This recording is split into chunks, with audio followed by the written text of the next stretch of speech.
हाँ जी दोस्तों, तो आज हम अपना 12th पार्ट कंप्लीट करने जा रहे हैं। 11th पार्ट तक हम कर चुके हैं और आज के क्वेश्चन स्टार्ट करते हैं। चलो, तो सबसे पहला क्वेश्चन है आज का। R H incompatibility is the example of. जो आर एच इनकम्पैटिबिलिटी होती है वो इनमें से किसका एग्जाम्पल होता है? Type 1 hyper sensitivity, type 2 hyper sensitivity, type 3 hyper sensitivity या फिर type 4 hyper sensitivity. R H incompatibility, दो टाइप के ब्लड ग्रुप कंपैटिबल तब होंगे जब उन दोनों के जो करेक्टर्स हैं वो मैच होंगे। करेक्टर्स मैच होने का मतलब है कि उन दोनों के जो एंटीजन और एंटीबॉडी की स्ट्रक्चर है या टाइप जो रहेगा दोनों में सेम रहेगा।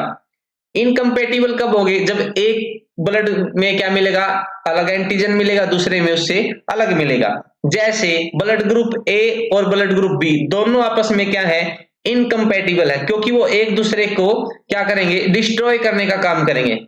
एक्चुअल मैकेनिज्म क्या रहेगा वो आप जानते हैं कि एक जैसे अगर ए एंटीजन है तो उसके पास बी एंटीबॉडी मिलेगी, बी ब्लड ग्रुप है तो उसके पास ए ग्रुप की जो है एंटीबॉडी मिलेगी। तो वो क्या करते हैं, आपस में डिस्ट्रॉय करने का काम करते हैं, तो इसलिए हम उनको क्या बोलते हैं, इनकम्पैटिबल बोलते हैं।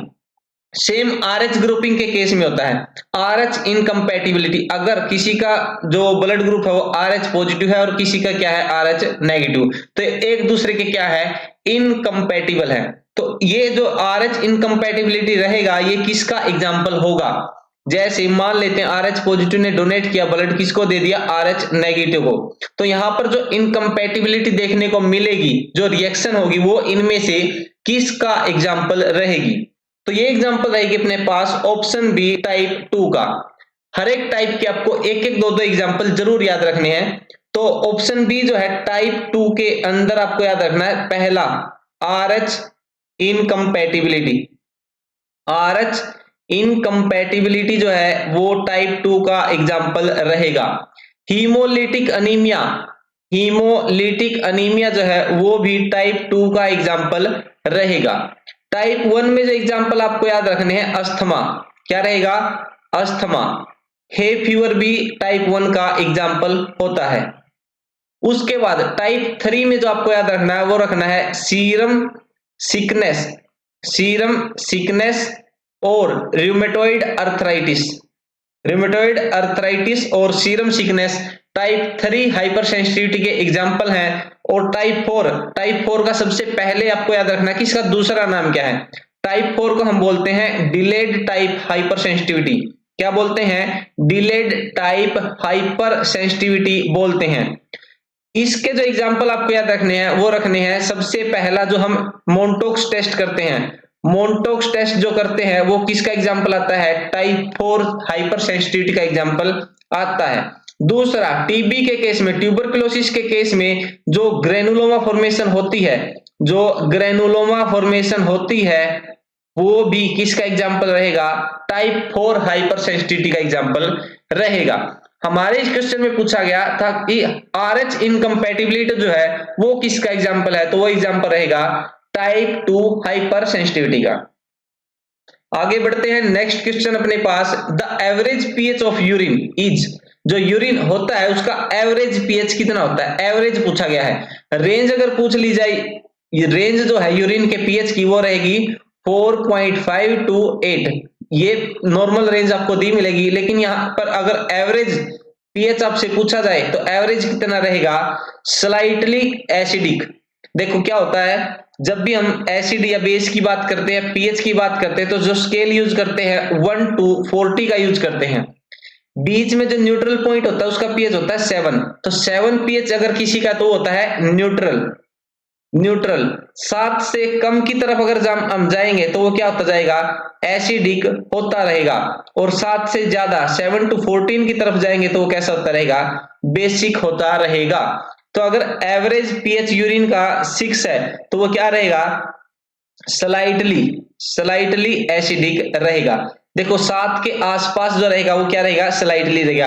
जैसे जैसे 7 से दूर हम जाएंगे तो वहां पे क्या होता रहेगा, वो उसका जो लेवल है उसकी कंसंट्रेशन जो बढ़ती जाएगी। तो 1 के आसपास हाईली एसिडिक, हाईली एसिडिक कहां पर मिलेगा, 1 के आसपास। हाईली बेसिक किसके आसपास मिलेगा, 14 के आसपास। तो ये आपको पता होना चाहिए कि 7 न्यूट्रल है, उससे कम जाएंगे तो एसिडिक, उससे ज्यादा जाएंगे तो बेसिक। यूरिन का जो एवरेज पीएच होता है वो कितना होता है, 6 होता है। नेक्स्ट क्वेश्चन में पूछा गया है सीगुल अपीयरेंस जो है वो किसकी कैरेक्टरिस्टिक है, किस बैक्टीरिया की कैरेक्टरिस्टिक होती है सीगुल अपीयरेंस। ऑप्शन क्या क्या देखो, सबसे पहला ऑप्शन है कैंपाइलोबैक्टर जेजुनी, दूसरा है इकोलाई, तीसरा है विब्रियो कोलेरा और चौथा है साल्मोनेला। तो सीगुल अपीयरेंस जो होती है वो शो करता है कैंपाइलोबैक्टर जीजोनम। तो ऑप्शन ए है इस क्वेश्चन का सही आंसर रहेगा कैंपाइलोबैक्टर जेजुनी। नेक्स्ट क्वेश्चन में क्या पूछा देखो, which combination of clotting factors is vitamin के डिपेंडेंट। जो क्लोटिंग फैक्टर्स हमारे ब्लड में पाए जाते हैं उनमें से कौन सा कॉम्बिनेशन है जो कि विटामिन के डिपेंडेंट होते हैं। ऑप्शंस क्या क्या देखो, फैक्टर 1, 2, 9, 10। नेक्स्ट है फैक्टर 2, 3, 7, 9। ऑप्शन सी में दिए गए हैं फैक्टर 2, 7, फैक्टर 9 और फैक्टर 10। और ऑप्शन डी में दिए गए फैक्टर 2, फैक्टर 6, फैक्टर 7 और 10। तो ये आपको याद रखने, जो विटामिन के डिपेंडेंट फैक्टर रहेंगे वो 4 रहेंगे। अब ये 4 कौन कौन से देखो, सबसे पहले होता है 2, फिर आएगा अपने पास 7, 7 और 2 कितना बनेगा 9 और 9 के बाद 10। तो factor number 2, factor number 7, factor number 9 और फैक्टर नंबर 10, ये चारों क्या रहेंगे, विटामिन के डिपेंडेंट रहेंगे। ऑप्शन कौन सा सही रहेगा इनमें, 2, 7, 9, 10। तो ऑप्शन सी जो है इस क्वेश्चन का सही आंसर रहेगा। ये फैक्टर आपको ध्यान में रखने, कई बार पूछे जाते हैं। हो सकता है ऑप्शन में इनमें से कम दिए हो, जैसे अपने यहाँ पे क्या दिया गया है, चारों फैक्टर का कॉम्बिनेशन दिया गया, तो हो सकता है ऐसे 2-2 के कॉम्बिनेशन दे दिए जाए, 2, 7, 2, 3, 2, 4 और 5, 7। तो इनमें से कौन सा रहेगा मेरे पास, 2 और 7 रहेगा, ऑप्शन 1। तो हो सकता है चारों के कॉम्बिनेशन पूछ लिया जाए या फिर इनमें से एक एक निकाल के पूछ लिया जाए। तो ये याद रखना आपको, 2, 7, 9, 10 ये चारों क्या होते हैं, विटामिन के डिपेंडेंट क्लोटिंग फैक्टर होते हैं। नेक्स्ट क्वेश्चन है, ये जो फूचेट रीजेंट है, फूचेट रीजेंट जो है वो किसके डिटेक्शन के लिए यूज किया जाता है। ऑप्शंस दिए गए हैं बिलिरुबिन, शुगर, कीटोन बॉडीज या फिर प्रोटीन। तो ये फूचेट जो रीजेंट होता है ये हम यूज करते हैं बिलिरुबिन को टेस्ट करने के लिए, बिलिरुबिन या फिर बाइल पिगमेंट भी हम बोल सकते हैं। बाइल पिगमेंट के डिटेक्शन के लिए फूचेट रीजेंट का यूज किया जाता है। और शुगर जो है, शुगर के लिए जो टेस्ट यूज करते हैं उसको बोलते हैं बेनेडिक्ट टेस्ट। कौन सा टेस्ट करते हैं शुगर के लिए, बेनेडिक्ट टेस्ट करते हैं। कीटोन बॉडीज के लिए रोथराज टेस्ट किया जाता है। रोथराज टेस्ट किसके लिए किया जाता है, कीटोन बॉडीज के लिए। और प्रोटीन्स के लिए कौन सा टेस्ट किया जाता है, हीट एंड एसिड टेस्ट या फिर बाईयूरेट टेस्ट भी हम यूज करते हैं। तो ये कॉमन टेस्ट है जो कि हर बार एग्जाम में पूछे जाते हैं। यहाँ पर पूछा था फूचेट रीजेंट जो है वो किसके लिए यूज किया जाता है, तो वो बिलिरुबिन दिया हो या फिर बाइल पिगमेंट दिया हो, कोई भी ऑप्शन आपको मिले तो वही इसका क्या रहेगा, आंसर रहेगा। नेक्स्ट क्वेश्चन है, which of the following anticoagulant is added in vacutainer with black coloured top. ऐसा वैक्यूटेनर जिसका जो टॉप है, टॉप मतलब उसका स्टॉपर जो रहेगा, उसका ढक्कन जो रहेगा, जिसका ढक्कन ब्लैक कलर का है, उसके अंदर कौन सा एंटीकोएगुलेंट ऐड किया जाता है। लास्ट क्लास में हमने पढ़ा था कि जो ब्लैक टॉप का वैक्यूटेनर होता है वो हम किसके लिए यूज करते हैं, ईएसआर के लिए यूज करते हैं। और वहां पे हमने डिस्कस किया था ईएसआर के लिए कौन सा एंटीकोएगुलेंट यूज करते हैं, उसमें सोडियम सिट्रेट यूज करते हैं। जो वेस्टर्न ग्रीन मेथड होता है अपना ईएसआर का, उसमें हम ट्राई सोडियम सिट्रेट यूज करते हैं। रेशो कितना यूज करते हैं वो भी हमने पढ़ा था, 1:4, 1 पार्ट एंटीकोएगुलेंट का और 4 पार्ट ब्लड के। तो ऑप्शन क्या क्या दिए गए देखो, हिपेरिन, सोडियम सिट्रेट, ईडीटीए या फिर एसपीएस। तो अपना ऑप्शन क्या रहेगा यहाँ पे सही, ऑप्शन बी जो है सोडियम सिट्रेट इस क्वेश्चन का सही आंसर रहेगा। जो ब्लैक कलर का टॉप वाला वैक्यूटेनर रहेगा उसमें सोडियम सिट्रेट डाला जाता है। यूज किसके लिए करते हैं, ईएसआर के लिए करते हैं। नेक्स्ट है, what is the chemical name of vitamin C? Vitamin C का केमिकल नेम क्या रहेगा? ऑप्शन है रेटिनॉल, एस्कॉर्बिक एसिड, फोलेट या फिर थायमिन। तो ऑप्शन देखते हैं। रेटिनॉल जो है वो नाम होता है विटामिन ए का। एस्कॉर्बिक एसिड जो है वो सही रहेगा इस क्वेश्चन के लिए आंसर, क्योंकि विटामिन सी जो है उसका नाम होता है एस्कॉर्बिक एसिड। फोलेट जो होता है विटामिन B9 का नाम होता है, और थायमिन किसका होता है? विटामिन B1 का नाम होता है। फोलिक एसिड या फिर फोलेट कौन सा रहेगा? फोलिक एसिड या फिर फोलेट किसका रहेगा? विटामिन B9 का। B1 thiamine, vitamin C ascorbic acid और विटामिन ए जो रहेगा वो रेटिनॉल रहेगा। विटामिन सी की स्ट्रक्चर जो होती है, जो पूछा जाता है, विटामिन सी की जो स्ट्रक्चर होती है वो हेक्सोज से मैच करती है। तो हेक्सोज सुगर जो हम पढ़ते हैं, अगर आपसे पूछ लिया जाए ऐसा कौन सा विटामिन है जिसकी स्ट्रक्चर हेक्सोज से मैच करती है, तो वो क्या रहेगा? वो भी ऑप्शन बी विटामिन सी रहेगा। नेक्स्ट क्वेश्चन है, which term is used for the absence of spermatozoa in semen? अगर सीमन में स्पर्मेटोजोआ की अब्सेंस रहेगी तो उसके लिए कौन सी टर्म यूज की जाती है? ऑप्शन है ओलिगोस्पर्मिया, बी है एजोस्पर्मिया, सी है हाइपोस्पर्मिया और ऑप्शन डी है हाइपरस्पर्मिया। देखो अब्सेंस अगर पूछिए, अब्सेंस में आ जाएगा अपने पास ऑप्शन बी एजोस्पर्मिया। अगर बिल्कुल अब्सेंट है स्पर्म सीमन के अंदर तो उस कंडीशन को बोलेंगे एजोस्पर्मिया। जो ऑप्शन ए है ओलिगोस्पर्मिया, उसमें हम बोलेंगे लेस काउंट है, प्रेजेंट तो है लेकिन जो स्पर्म का काउंट रहेगा वो क्या रहेगा?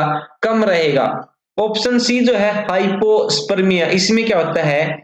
सीमन की वॉल्यूम कम होती है। क्या होती है? सीमन जो रहेगा उसकी नॉर्मल वॉल्यूम से कम वॉल्यूम देखने को मिलेगी। और हाइपरस्पर्मिया में सीमन की वॉल्यूम जो है वो क्या मिलेगी? ज्यादा देखने को मिलेगी।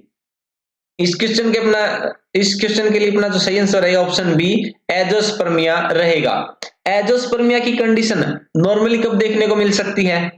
जब क्या हो रखा हो? जब वेसेक्टोमी करवा रखी हो, क्योंकि वेसेक्टोमी से क्या होता है? जो स्पर्म्स है वो सीमन के अंदर मिक्स नहीं होते, क्योंकि हमने क्या कर रखा है? उसका जो आने का रास्ता था उसको ब्लॉक कर रखा है, काट रखा है। तो स्पर्म सीमन के अंदर ना मिले एक कंडीशन, उसको हम बोल सकते हैं वेसेक्टोमी कंडीशन में वो अब्सेंट रहेंगे। तो एजोस्पर्मिया में क्या रहेंगे? कंप्लीट अब्सेंस रहेगी स्पर्मेटोजोआ की। कहां पर? सीमन में। तो ऑप्शन बी इस क्वेश्चन के लिए सही आंसर रहेगा। नेक्स्ट क्वेश्चन है, removal of calcium from tissue is termed as? अगर टिश्यू से कैल्शियम का रिमूवल करना है तो उस प्रोसेस को क्या नाम दिया जाता है? ऑप्शन अपने पास हाइपोकैल्सीमिया, हाइपरकैल्सीमिया, क्लियरिंग या फिर डीकैल्सिफिकेशन। नाम से ही पता चल रहा है इसका। देखो डी अगर कहीं पर भी लिखा होता है तो उसका मतलब होता है रिमूवल। डी कहीं पर भी लिखा मिलेगा तो उसका मतलब होता है रिमूवल। और कैल्सिफिकेशन का मतलब क्या आ गया? यहाँ पे कैल्शियम से आ गया। तो कैल्शियम का रिमूवल जो करने की प्रोसेस है उसको बोलते हैं डीकैल्सिफिकेशन। ऑप्शन डी इस क्वेश्चन का सही आंसर रहेगा। क्लियरिंग में क्या करते हैं हम? क्लियरिंग में अल्कोहल का रिमूवल करते हैं, अल्कोहल का रिमूवल करते हैं। और क्लियरिंग जो है वो किसके साथ की जाती है? तो most commonly used clearing agent जो होता है वो जाइलिन होता है। जाइलिन की हेल्प से हम अल्कोहल जो प्रेजेंट होती है अपने टिश्यू के अंदर उसको रिमूव करते हैं, और जो जाइलिन है उसको हम बोलते हैं क्लियरिंग एजेंट, और अल्कोहल को रिमूव करने की प्रोसेस को बोलते हैं क्लियरिंग। हाइपोकैल्सीमिया, हाइपो कहीं पर आ गया तो मतलब उसकी वैल्यू कम हो गई। किसकी? कैल्शियम की। तो कैल्शियम की कम वॉल्यूम है तो कैल्शियम की कम वॉल्यूम वैल्यू रहेगी तो उसको बोलेंगे हाइपोकैल्सीमिया। और कैल्शियम का लेवल ज्यादा अगर है तो उसको बोलेंगे हाइपर कैल्सीमिया। आगे बढ़ते हैं। नेक्स्ट क्वेश्चन अपने पास, process of breakdown of food constituents in our body is known as? हमारी बॉडी के अंदर जो फूड के कॉन्स्टिट्यूएंट होते हैं उनका ब्रेकडाउन होने की जो प्रोसेस है उसको क्या नाम दिया जाता है? ऑप्शन है मेटाबॉलिज्म, एनाबॉलिज्म, कैटाबॉलिज्म या फिर डिकम्पोजिशन। देखो हम पढ़ते हैं बायोकेमिस्ट्री में कि मेटाबॉलिज्म क्या होता है। तो मेटाबॉलिज्म होता है जितनी भी बायोमोलिक्यूल्स की रिएक्शन होती है, जितनी भी बायोमोलिक्यूल की रिएक्शन होती है इन आवर बॉडी, उसको हम बोलते हैं मेटाबॉलिज्म। हमारी बॉडी के अंदर जितनी भी केमिकल रिएक्शन चल रही है उनको क्या बोलते हैं, मेटाबॉलिज्म बोलते हैं। मेटाबॉलिज्म के हम दो पार्ट पढ़ते हैं, जिसमें सबसे पहला होता है कैटाबॉलिज्म और दूसरा जो पार्ट रहेगा वो रहता है एनाबॉलिज्म।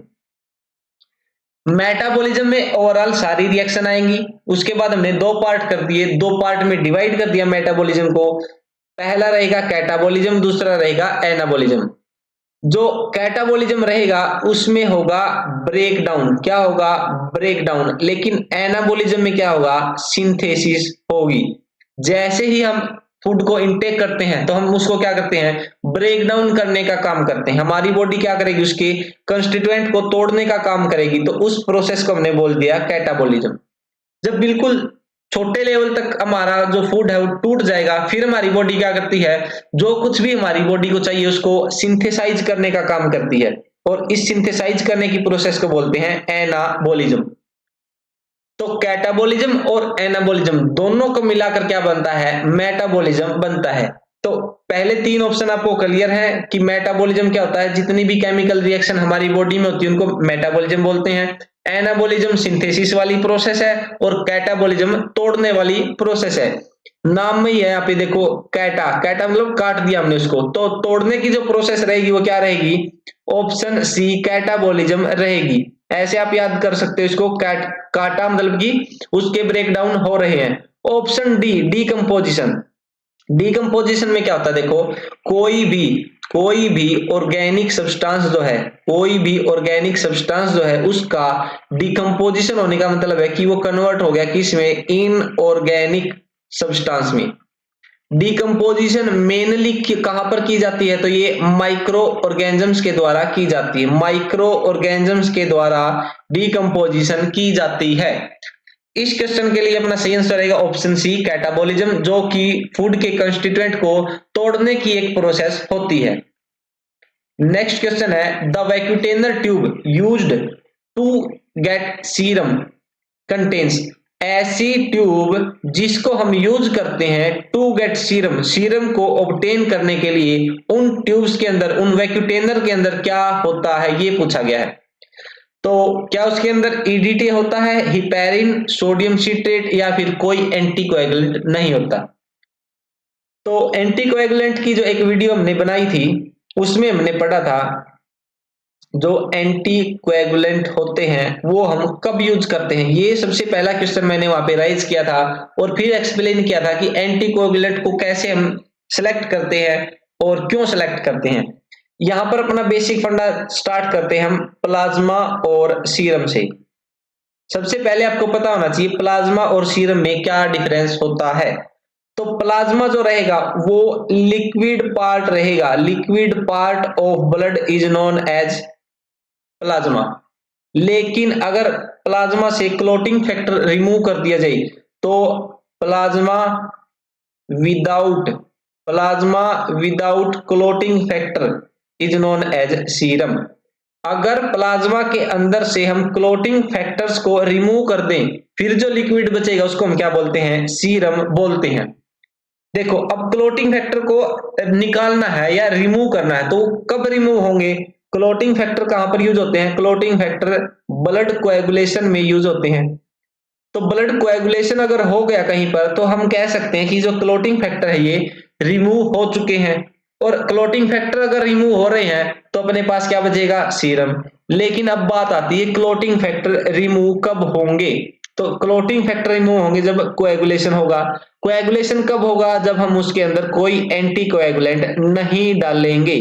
तो ऑप्शन डी जो रहेगा इस क्वेश्चन का सही आंसर रहेगा।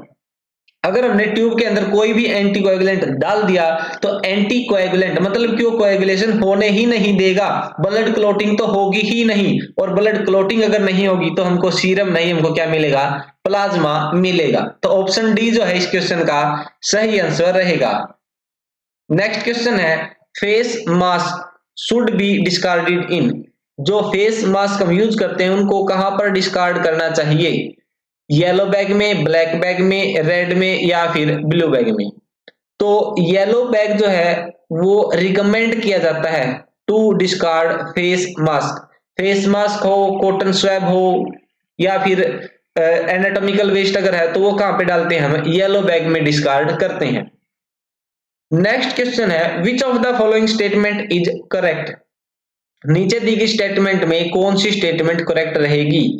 तो ऑप्शंस देखो क्या है। Left lung have two lobes, कि अपने पास जो बायां लंग है उसके अंदर 2 लोब होते हैं, राइट वाले में 3 लोब होते हैं, और ह्यूमन हार्ट जो उसमें 4 चैम्बर होते हैं, या फिर सारी स्टेटमेंट सही है? तो इस क्वेश्चन का ऑप्शन डी है सही आंसर। तो हमारा हार्ट जो है वो 4 चैम्बर का बना होता है, 4 चैम्बर होते हैं, तो एट्रिया, 2 वेंट्रिकल, लेफ्ट राइट दोनों के लिए। तो left atria, right atria, left ventricle, right ventricle, तो 4 चैम्बर ह्यूमन हार्ट में होते हैं, बात ठीक है। लेफ्ट लंग जो होता है अपने पास उसमें 2 लोब होते हैं, क्यों? क्योंकि जो हार्ट की लोकेशन होती है अपने पास, हमारे हार्ट की लोकेशन स्लाइटली लेफ्ट की तरफ होती है, इसी वजह से हमारे लंग्स के अंदर 2 लोब पाए जाते हैं जो कि लेफ्ट साइड में होता है। राइट साइड वाला लंग्स जो है उसके अंदर 3 लोब मिलते हैं। तो 3 लोब जो मिलेंगे वो हम बोल सकते हैं अपर, मिडल और लोअर। और लेफ्ट साइड जो अपना लंग है उसके अंदर सिर्फ 2 लोब ही देखने को मिलेंगे, अपर और लोअर। तो इस क्वेश्चन का सही आंसर क्या रहेगा? ऑप्शन डी रहेगा। नेक्स्ट क्वेश्चन में क्या पूछा देखो, विच of the following is structural and functional unit of kidney. Kidney की स्ट्रक्चरल और फंक्शनल यूनिट कौन मानी जाती है? ऑप्शन है न्यूरॉन, मैक्रोफाज, नेफ्रॉन या फिर कफर सेल। न्यूरॉन कहां पर प्रेजेंट होते हैं? हमारे ब्रेन या फिर नर्वस टिश्यू में प्रेजेंट होते हैं। जो मैक्रोफाज होती है वो फैगोसिटिक सेल होती है, फैगोसाइट होती है। फैगोसाइट सेल वो होती है जो कि फॉरेन मटेरियल या फिर माइक्रोब्स को क्या करती है? इंजेस्ट करने का काम करती है, अपने अंदर इनगल्फ करने का काम करती है, उनको हम बोलते हैं फैगोसाइटिक सेल। तो मैक्रोफाज कैसी सेल है? एक फैगोसाइट का एग्जांपल है जो कि फैगोसाइटोसिस करती है। और फैगोसाइटोसिस जो है वो क्या है? माइक्रो ऑर्गेनिज्म को इनगल्फ करने की एक प्रोसेस होती है। ऑप्शन सी, नेफ्रॉन्स होते हैं वो किडनी के अंदर होते हैं जो कि यूरिन को कंसंट्रेट करने का काम करते हैं। यूरिन को कंसंट्रेट करने का काम कौन करते हैं? नेफ्रॉन करते हैं। और नेफ्रॉन्स को ही क्या बोला जाता है? किडनी की स्ट्रक्चरल एंड फंक्शनल यूनिट बोला जाता है। यूरिन फॉर्मेशन भी कहां पर होती है? नेफ्रॉन में ही होती है। ऑप्शन डी, कफर सेल जो होती है ये ऐसी मैक्रोफाज होती है जो कि प्रेजेंट होती है कहां पर? लीवर में। तो ये सारे के सारे पॉइंट जितने भी मैंने एक्सप्लेन किए आपको पता होने चाहिए। न्यूरॉन कहां पर होती है? अपने नर्वस सिस्टम में या फिर ब्रेन में। मैक्रोफाज क्या होती है? फैगोसाइट का एग्जांपल होती है जो कि माइक्रोब या फॉरेन पार्टिकल को इनगल्फ करती है, खाने का काम करती है। नेफ्रॉन कहां पर होती है? किडनीज में प्रेजेंट होती है, यूरिन को बनाने का और यूरिन को कंसंट्रेट करने का काम करते हैं। कफर सेल क्या होती है? लीवर के अंदर पाई जाने वाली मैक्रोफाज सेल होती है। नेक्स्ट क्वेश्चन है which of the following needle have smallest diameter. कौन सी नीडल का सबसे छोटा डायमीटर मिलेगा? तो जो डायमीटर होता है नीडल का वो इनवर्स प्रोपोर्शन होता है गेज के। जितना ज्यादा गेज मिलेगा उस नीडल का उतना ही डायमीटर कम मिलेगा। तो सबसे बड़ी वैल्यू कौन सी है? 16, 18, 23 या फिर 21? तो 23 क्या है यहाँ पे? सबसे बड़ी वैल्यू है गेज में, और जितनी बड़ी वैल्यू गेज में रहेगी उसका उतना ही छोटा क्या रहेगा? डायामीटर रहेगा। 20 गेज की जो नीडल हम यूज करते हैं वो चिल्ड्रन से सैंपल लेने के लिए करते हैं। तो चिल्ड्रन के लिए अगर आपसे पूछ ली जाए कितने गेज की नीडल आप यूज करोगे, तो 23 गेज की नीडल यूज की जाती है to collect sample from childrens. तो ऑप्शन सी जो है इस क्वेश्चन का सही आंसर रहेगा। नेक्स्ट क्वेश्चन में पूछा गया है जो लेटेक्स ग्लव्स होते हैं वो प्रोटेक्ट करते हैं लैब एम्प्लॉय को किससे? तो ऑप्शन है नीडल पंचर से, पेशेंट्स के एरोजोल से, बॉडी फ्लूइड से या फिर माइक्रोटोम इंजरी से। तो देखो लेटेक्स ग्लव्स जो होते हैं वो नीडल पंचर से प्रोटेक्ट नहीं करते, क्योंकि जो नीडल होती है वो क्या करेगी, ग्लव्स को क्रॉस करके भी हमको क्या करेगी, इंजरी कोज कर सकती है। तो नीडल पंचर से हमको अपने ग्लव्स नहीं बचा सकती। ऑप्शन बी पेशेंट्स के एरोजोल। देखो एरोजोल हम कहां से रिलीज करते हैं, जैसे अब मैं अगर बात कर रहा हूं तो मेरे फेस से, मेरे माउथ से जो एयर ड्रॉप निकल रहे हैं उनको क्या बोलेंगे, एरोजोल बोलेंगे। तो एरोजोल से हमको बचाने का काम कौन करेगा, मास्क करेंगे, ना कि ग्लव्स। तो ऑप्शन बी जो है वो भी इस क्वेश्चन का सही आंसर नहीं है। बॉडी फ्लूइड से हमको ये प्रोटेक्ट करने का काम करेंगे, क्योंकि जब भी हम सैंपल्स के साथ डील करते हैं तो मोस्टली किसके साथ जो सैंपल होते हैं वो कौन से होते हैं, बॉडी फ्लूइड्स के होते हैं, और वो हमारे डायरेक्ट स्किन के टच में ना आए तो उसके लिए हम क्या करते हैं, ग्लव्स पहनने का काम करते हैं। माइक्रोटोम इंजरी, देखो माइक्रोटोम इंजरी किसकी वजह से होती है, माइक्रोटोम के अंदर ब्लेड होते हैं। माइक्रोटोम क्या होता है, माइक्रोटोम एक ऐसी मशीन होती है जो टिश्यू के सेक्शंस को कट करने के लिए यूज की जाती है, और टिश्यू के सेक्शन अगर कट करें तो वहां पे क्या होती हैं, ब्लेड होते हैं। और ये जो ब्लेड होते हैं माइक्रोटोम के वो क्या करते हैं, ग्लव्स को क्या करेंगे, क्रॉस करके भी हमको इंजरी कोज कर सकते हैं। तो ग्लव्स हमको ना तो नीडल पंचर से बचाते हैं, ना ही माइक्रोटोम की इंजरी से, और ना ही पेशेंट के एरोजोल से। ये अगर हमको बचाते हैं तो किससे बचाते हैं, बॉडी फ्लूइड से बचाने का काम करते हैं। नेक्स्ट क्वेश्चन है ग्लाइकोसाइलेटेड हीमोग्लोबिन। आगे ऑप्शन दिए गए हैं, देखो सबसे पहले आपको पता होना चाहिए कि ग्लाइकोसाइलेटेड हीमोग्लोबिन क्या होता है। तो हीमोग्लोबिन के साथ जब ग्लूकोज जुड़ती है तो उसको हम बोलते हैं कि ये वाला HB ग्लाइकोसाइलेटेड HB हो चुका है। तो होता क्या है, देखो क्या ये सिकल सेल एनीमिया कोज करता है या पॉलीसाइथीमिया कोज करता है, उसके बाद लीवर डैमेज को इंडिकेट करता है या फिर शुगर लेवल को इंडिकेट करता है। तो ग्लाइकोसाइलेटेड हीमोग्लोबिन का हमको पता चला कि हीमोग्लोबिन के साथ ग्लूकोज जुड़ी हुई है, और ग्लूकोज अगर जुड़ी हुई है तो ग्लूकोज क्या इंडिकेट करेगी, शुगर लेवल को इंडिकेट करने का काम करेगी। तो ग्लाइकोसाइलेटेड HB का अगर हम एस्टिमेशन करते हैं तो वो हमको इंडिकेट करता है शुगर लेवल, और ये जो शुगर लेवल होता है वो अराउंड 3 मंथ तक का शुगर लेवल हम पता लगा सकते हैं अगर हम कैलकुलेट करें ग्लाइकोसाइलेटेड हीमोग्लोबिन को। ग्लाइकोसाइलेटेड हीमोग्लोबिन को मेजर करने के लिए जो टेस्ट किया जाता है वो होता है HbA1c। HbA1c टेस्ट जो किया जाता है उसमें हम ग्लाइकोसाइलेटेड हीमोग्लोबिन को मेजर करते हैं, जो कि हमको बताता है अबाउट एवरेज या फिर about sugar level from last 3 months. 3 महीने का जो अपना शुगर लेवल रहेगा उसके बारे में ये टेस्ट बताने का काम करता है। नेक्स्ट क्वेश्चन है tumbling motility is characteristic of. जो टम्बलिंग मोटिलिटी देखने को मिलती है वो किस ऑर्गेनिज्म की देखने को मिलती है। ऑप्शन है माइकोप्लाज्मा, लिस्टेरिया, विब्रियो या फिर क्लोस्ट्रीडियम। तो एक वीडियो में हम पहले भी सारी मोटिलिटी डिस्कस कर चुके हैं जिसमें टम्बलिंग मोटिलिटी शो की जाती है लिस्टेरिया के द्वारा। तो ये आप नोट में ऐड कर सकते हैं कि टम्बलिंग मोटिलिटी लिस्टेरिया के द्वारा शो की जाती है। नेक्स्ट क्वेश्चन है अपने पास, कंसेप्चुअल क्वेश्चन है ये। Suppose you are collecting blood sample from a patient and you found that blood withdrawn is bright red in colour. मान लो आप क्या कर रहे हो, ब्लड सैंपल कलेक्ट कर रहे हो किसी पर्सन से, और आपने पाया कि जो ब्लड विदड्रॉ हुआ है, ब्लड जो आया है वो क्या है, ब्राइट रेड इन कलर है, उसका कलर क्या है, ब्राइट रेड है। तो ये क्या इंडिकेट करता है, ये पूछ रहा है। तो क्या हाई हीमोग्लोबिन है उसका, हाई ब्लड प्रेशर है, वीनस पंचर या फिर आर्टेरियल पंचर को वो डिनोट कर रहा है। तो देखो जो अगर ब्लड का कलर ब्राइट रेड रहेगा तो वो हमको इंडिकेट करता है कि आर्टेरियल पंक्चर हो चुका है।